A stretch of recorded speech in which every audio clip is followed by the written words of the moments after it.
Le ciel et la terre passeront, mes paroles ne passeront pas, nous dit Jésus en ce 33e dimanche du temps ordinaire.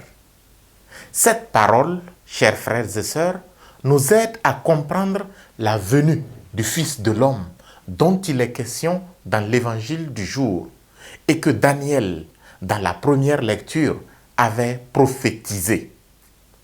Il y a dans cette parole deux idées importantes. La première concerne les choses qui passent, le ciel, la terre et tout ce qu'ils contiennent.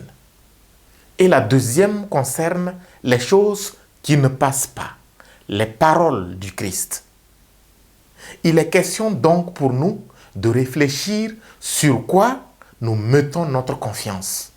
Le ciel et la terre, le matériel et les inventions de l'homme, ou bien les paroles du Christ qui nous orientent vers Dieu, vers l'immatériel, vers les vertus impérissables. Ce sont ces deux tendances qui départagent les hommes que nous sommes.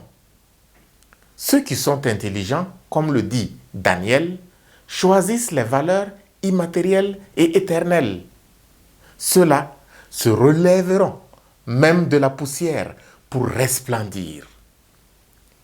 Nous pouvons les comparer à ceux qui contempleront le Fils de l'homme descendant des nuées dans sa gloire. Ceux par contre qui choisissent la terre, les choses matérielles et périssables, connaîtront la honte et la déchéance, comme le dit Daniel. Ils sont comparables à ceux qui ressentiront la tristesse et l'obscurcissement du soleil, comme le dit Jésus à la venue du Fils de l'homme. Tout dépend donc de nos choix libres et personnels. La fin sera une joie selon ce que nous aurons choisi, et elle sera une peine selon ce que nous aurons également choisi. Laissons-nous donc enseigner par la fin de vie des hommes et des femmes qui nous entourent. Certains ne craignent pas la mort, et lorsqu'ils meurent, on perçoit en eux la lumière du Christ.